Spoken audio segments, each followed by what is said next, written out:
இயேசு கிறிஸ்துவின் நாமத்தில் உங்கள் அனைவருக்கும் என் அன்பின் வாழ்த்துக்கள். வாங்க ஆதியாகமம் 24ஆம் அதிகாரத்தை வாசிக்கலாமா? ஆபிரகாம் வயது சென்று முதிர்ந்தவனானான். கர்த்தர் ஆபிரகாமை சகல காரியங்களிலும் ஆசீர்வதித்து வந்தார். அப்பொழுது ஆபிரகாம் தன் வீட்டில் உள்ளவர்களில் வயதில் மூத்தவனும் தனக்கு உண்டான எல்லாவற்றிற்கும் அதிகாரியுமாகிய தன் ஊழியக்காரனை நோக்கி, நான் குடியிருக்கிற கானானியருடைய குமாரத்திகளில் நீ என் குமாரனுக்கு பெண் கொள்ளாமல் நீ என் தேசத்துக்கும் என் இனத்தாரிடத்திற்கும் போய் என் குமாரனாகிய ஈசாக்குக்கு பெண் கொள்வேன் என்று வானத்துக்கு தேவனும் பூமிக்கு தேவனுமாகிய கர்த்தர் பேரில் எனக்கு ஆணையிட்டு கொடுக்கும்படிக்கு நீ உன் கையை என் தொடையின் கீழ் வை என்றான்.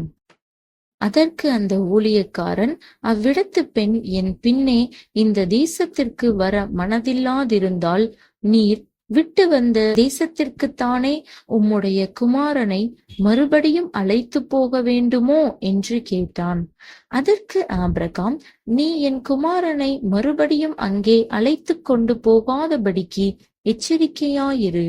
என்னை என் தகப்பனுடைய வீட்டிலும் என் இனத்தார் இருக்கிற தேசத்திலும் இருந்து அழைத்து வந்தவரும் உன் சந்ததிக்கு இந்த தேசத்தை தருவேன் என்று எனக்கு சொல்லி ஆணையிட்டவருமான வானத்துக்கு தேவனாகிய கர்த்தர், நீ அங்கே இருந்து என் குமாரனுக்கு ஒரு பெண்ணை கொண்டு வரும்படிக்கு தம்முடைய தூதனை உனக்கு முன்பாக அனுப்புவார்.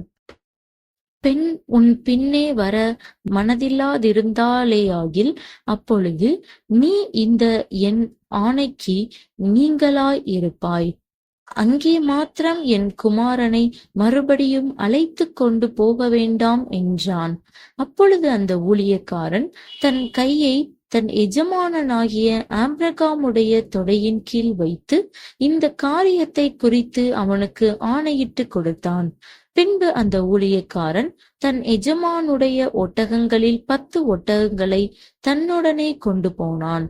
தன் எஜமானுடைய சகலவித உச்சிதமான பொருட்களும் அவன் கையில் இருந்தன.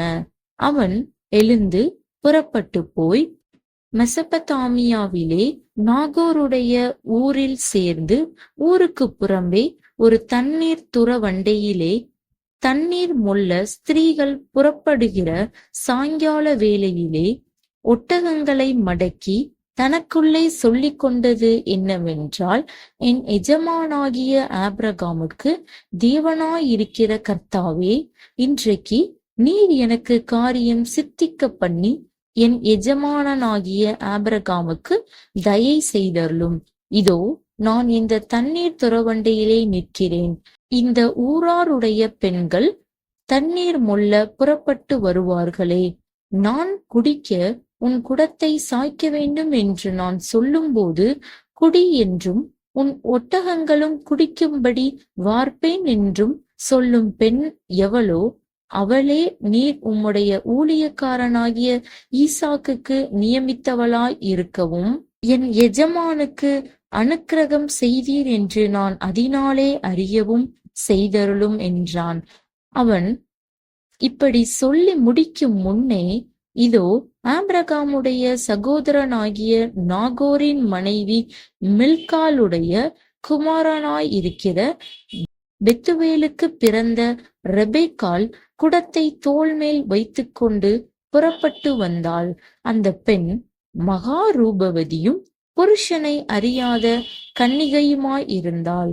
அவள் துறவில் இறங்கி தன் குடத்தை நிரப்பிக்கொண்டு ஏறி வந்தாள். அப்பொழுது அந்த ஊழியக்காரன் அவளுக்கு எதிர்கொண்டோடி, உன் குடத்தில் இருக்கிற தண்ணீரில் கொஞ்சம் குடிக்க தர வேண்டும் என்றான். அதற்கு அவள், குடியும் என் ஆண்டவனே என்று சீக்கிரமாய் குடத்தை தன் கையில் இறக்கி கொண்டு அவனுக்கு குடிக்க கொடுத்தாள். கொடுத்த பின், உம்முடைய ஒட்டகங்களும் குடித்து தீரும் மட்டும் அவைகளுக்கும் மொண்டு வார்ப்பேன் என்று சொல்லி சீக்கிரமாய் தன் குடத்து தண்ணீரை தொட்டியிலே ஊற்றிவிட்டு இன்னும் மொண்டு வர துறவண்டையில் ஓடி அவனுடைய ஒட்டகங்களுக்கெல்லாம் மொண்டு வார்த்தாள். அந்த மனிதன் அவளை குறித்து ஆச்சரியப்பட்டு, கர்த்தர் தன் பிரயாணத்தை வாய்க்க பண்ணினாரோ இல்லையோ என்று அறியும் பொருட்டு மௌனமாயிருந்தான். ஒட்டகங்கள் குடித்து தீர்ந்த பின் அந்த மனிதன் அரை சேக்கல் எடையுள்ள பொற்காதணியையும் அவள் கைகளுக்கு 10 சேக்கல் எடை பொன்னும் உள்ள 2 கடகங்களையும் எடுத்து கொடுத்து, நீ யாருடைய மகள்? எனக்கு சொல்ல வேண்டும். நாங்கள் உன் தகப்பன் வீட்டில் ராத்தங்க இடம் உண்டா என்றான். அதற்கு அவள், நான் நாகோருக்கு மில்கால் பெற்ற குமாரனாகிய பெத்துவேலின் மகள் என்று சொன்னதுமன்றி, எங்களிடத்தில் வைக்கோலும் தீவனமும் வேண்டிய மட்டும் இருக்கிறது, ராத்தங்க இடமும் உண்டு என்றாள். அப்பொழுது அந்த மனிதன் தலை குனிந்து கர்த்தரை பணிந்து கொண்டு, என் எஜமானாகிய ஆபிரகாமின் தேவனாயிருக்கிற கர்த்தருக்கு ஸ்தோத்திரம். அவர் தம்முடைய கிருபையையும் தம்முடைய உண்மையையும் என் எஜமானை விட்டு நீக்கவில்லை. நான் பிரயாணம் பண்ணி வருகையில் கர்த்தர் என் எஜமானுடைய சகோதரர் வீட்டுக்கு என்னை அழைத்து கொண்டு வந்தார் என்றான். அந்த பெண் ஓடி இந்த காரியங்களை தன் தாயின் வீட்டில் உள்ளவர்களுக்கு அறிவித்தாள். ரெபேக்காளுக்கு ஒரு சகோதரன் இருந்தான். அவனுக்கு லாபான் என்று பெயர். அந்த லாபான் வெளியே துறவண்டையில் இருந்த அந்த மனிதனிடத்திற்கு ஓடினான். அவன் தன் சகோதரி தரித்திருந்த அந்த காதணியையும் அவள் கைகளில் போட்டிருந்த கடகங்களையும் பார்த்து, இன்னபடி அந்த மனிதன் என்னோடே பேசினான் என்று தன் சகோதரி ரெபேக்காள் சொன்ன வார்த்தைகளை கேட்ட மாத்திரத்தில் அந்த மனிதனிடத்தில் வந்தான். அவன் துறவு அருகே ஒட்டகங்கள் அண்டையில் நின்று கொண்டிருந்தான். அப்பொழுது அவன், கர்த்தரால் ஆசீர்வதிக்கப்பட்டவரே, உள்ளே வாரும், நீர் வெளியே நிற்பானேன். உமக்கு வீடும் ஒட்டகங்களுக்கு இடமும் ஆயத்தம் பண்ணியிருக்கிறேன் என்றான். அப்பொழுது அந்த மனிதன் வீட்டுக்கு போனான். லாபான் ஒட்டகங்களின் கட்டவிழ்த்து ஒட்டகங்களுக்கு வைக்கோலும் தீவனமும் போட்டு, அவனும் அவனோடே வந்தவர்களும் தங்கள் கால்களை கழுவிக்கொள்ள தண்ணீர் கொடுத்தான். பின்பு அவனுக்கு முன்பாக போஜனம் வைக்கப்பட்டது. அப்பொழுது அவன், நான் வந்த காரியத்தை சொல்லும் முன்னே புசிக்க மாட்டேன் என்றான். அதற்கு அவன், சொல்லும் என்றான். அப்பொழுது அவன், நான் ஆபிரகாமுடைய ஊழியக்காரன். கர்த்தர் என் எஜமானை மிகவும் ஆசீர்வதித்திருக்கிறார். அவர் சீமானாயிருக்கிறார். கர்த்தர் அவருக்கு ஆடு மாடுகளையும் வெள்ளியையும் பொன்னையும் வேலைக்காரரையும் வேலைக்காரிகளையும் ஒட்டகங்களையும் கழுதைகளையும் கொடுத்திருக்கிறார். என் எஜமானுடைய மனைவியாகிய சாராள் முதிர் வயதான போது என் எஜமானுக்கு ஒரு குமாரனை பெற்றாள். அவர் தமக்கு உண்டான யாவையும் அவனுக்கு கொடுத்திருக்கிறார். என் எஜமான் என்னை நோக்கி, நான் குடியிருக்கிற கானான் தேசத்தாருடைய குமாரத்திகளில் நீ என் குமாரனுக்கு பெண் கொள்ளாமல், நீ என் தகப்பன் வீட்டுக்கும் என் இனத்தாரிடத்திற்கும் போய் என் குமாரனுக்கு பெண் கொள்ள வேண்டும் என்று ஆணையிட்டு கொடுக்கும்படி சொன்னார். அப்பொழுது நான் என் எஜமானை நோக்கி, ஒருவேளை அந்த பெண் என் பின்னே வராதே போனாலோ என்று கேட்டதற்கு அவர், நான் வழிபடும் கர்த்தர் உன்னோடே தம்முடைய தூதனை அனுப்பி உன் பிரயாணத்தை வாய்க்க பண்ணுவார். என் இனத்தாரிடத்திலும் என் தகப்பன் வீட்டிலும் நீ என் குமாரனுக்கு பெண் கொள்வாய். நீ என் இனத்தாரிடத்திற்கு போனால் என் ஆணைக்கு நீங்களாயிருப்பாய். அவர்கள் உனக்கு பெண் கொடாமற் போனாலும் நீ என் ஆணைக்கு நீங்களாய் இருப்பாய் என்றார். அப்படியே நான் இன்று துறவண்டையிலே வந்து, என் எஜமானாகிய ஆபிரகாமின் தேவனாகிய கர்த்தரே, என் பிரயாணத்தை நீர் இப்பொழுது வாய்க்க பண்ணுவீரானால், இதோ நான் தண்ணீர் துறவண்டையிலே நிற்கிறேன். தண்ணீர் மொள்ள வரப்போகிற கன்னிகையை நான் நோக்கி, உன் குடத்தில் இருக்கிற தண்ணீரில் கொஞ்சம் எனக்கு குடிக்க தர வேண்டும் என்று கேட்கும்போது, நீ குடி என்றும் உன் ஒட்டகங்களுக்கும் மொண்டு வார்ப்பேன் என்றும் சொல்லும் பெண்ணே, கர்த்தர் என் எஜமானுடைய குமாரனுக்கு நியமித்த ஸ்திரீயாக வேண்டும் என்றேன். நான் இதை என் இருதயத்தில் சொல்லி முடிக்கும் முன்னே, இதோ ரெபெக்காள் தன் குடத்தை தோள்மேல் வைத்துக்கொண்டு புறப்பட்டு வந்து துறவில் இறங்கி போய் தண்ணீர் மொண்டாள். அப்பொழுது நான், எனக்கு குடிக்க தர வேண்டும் என்றேன். அவள் சீக்கிரமாய் தன் தோள் மேல் இருந்த குடத்தை இறக்கி, குடியும், உம்முடைய ஒட்டகங்களுக்கும் வார்ப்பேன் என்றாள். நான் குடித்தேன், ஒட்டகங்களுக்கும் வார்த்தாள். அப்பொழுது, நீ யாருடைய மகள் என்று அவளை கேட்டேன். அதற்கு அவள், நான் மில்காள் நாகோருக்கு பெற்ற குமாரனாகிய பெத்துவேலின் மகள் என்றாள். அப்பொழுது அவளுக்கு காதணியையும் அவள் கைகளிலே கடகங்களையும் போட்டு தலை குனிந்து கர்த்தரை பணிந்து கொண்டு, நான் என் எஜமானுடைய சகோதரன் குமாரத்தியை அவர் குமாரனுக்கு கொள்ள என்னை நேர்வழியாய் நடத்தி வந்த என் எஜமானாகிய ஆபிரகாமின் தேவனாய் இருக்கிற கர்த்தரை ஸ்தோத்தரித்தேன்.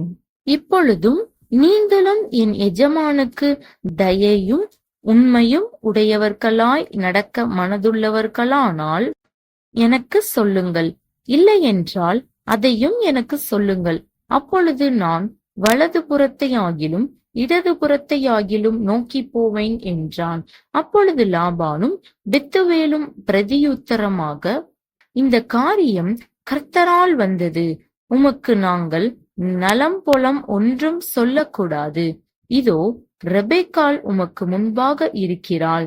கர்த்தர் சொன்னபடியே அவள் உமது எஜமானுடைய குமாரனுக்கு மனைவியாகும்படிக்கு அவளை அழைத்து கொண்டு போம் என்றார்கள். ஆபிரகாமின் ஊழியக்காரன் அவர்கள் வார்த்தைகளை கேட்டபோது தரை மட்டும் குனிந்து கர்த்தரை பணிந்து கொண்டான். பின்பு அந்த ஊழியக்காரன் வெள்ளியுடைமைகளையும் பொன்னுடைமைகளையும் வஸ்திரங்களையும் எடுத்து ரெபெக்காளுக்கு கொடுத்ததுமன்றி அவளுடைய சகோதரனுக்கும் தாய்க்கும் சில உச்சிதங்களையும் கொடுத்தான். பின்பு அவனும் அவனோடிருந்த மனிதரும் புசித்து குடித்து ராத்தங்கினார்கள். காலையிலே எழுந்திருந்து அவன், என் எஜமானிடத்திற்கு என்னை அனுப்பிவிடுங்கள் என்றான். அப்பொழுது அவள் சகோதரனும் அவள் தாயும், 10 நாளாகிலும் பெண் எங்களோடு இருக்கட்டும், பிற்பாடு போகலாம் என்றார்கள். அதற்கு அவன், கர்த்தர் என் பிரயாணத்தை வாய்க்க பண்ணியிருக்க நீங்கள் எனக்கு தடை செய்யாதிருங்கள். நான் என் எஜமானிடத்திற்கு போக என்னை அனுப்பிவிட வேண்டும் என்றான். அப்பொழுது அவர்கள் பெண்ணை அழைத்து அவள் வாய்ப்பிறப்பை கேட்போம் என்று சொல்லி ரெபெக்காளை அழைத்து, நீ இந்த மனிதனோடே கூட போகிறாயா என்று கேட்டார்கள். அவள் போகிறேன் என்றாள்.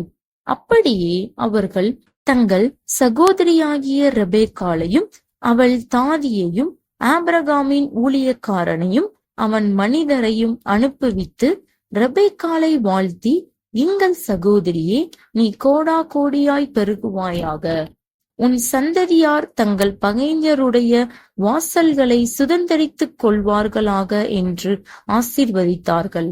அப்பொழுது ரெபெக்காளும் அவள் வேலைக்காரிகளும் எழுந்து ஒட்டகங்கள் மேல் ஏறி அந்த மனிதனோடே கூட போனார்கள். ஊழியக்காரன் ரெபெக்காளை அழைத்து கொண்டு போனான். ஈசாக்கு தென் தேசத்தில் குடியிருந்தான். அப்பொழுது அவன் லகாய்ரோயி என்னப்பட்ட துறவின் வழியாய் புறப்பட்டு வந்தான். ஈசாக்கு சாயங்கால வேளையிலே தியானம் பண்ண வெளியிலே போயிருந்து தன் கண்களை ஏறெடுத்து பார்த்தபோது ஒட்டகங்கள் வர கண்டான். ரெபெக்காளும் தன் கண்களை ஏறெடுத்து ஈசாக்கை கண்டபோது ஊழியக்காரனை நோக்கி, அங்கே வெளியிலே நமக்கு எதிராக நடந்து வருகிற அந்த மனிதன் யார் என்று கேட்டாள். அவர்தான் என் எஜமான் என்று ஊழியக்காரன் சொன்னான். அப்பொழுது அவள் ஒட்டகத்தை விட்டிறங்கி முக்காடிட்டு கொண்டாள்.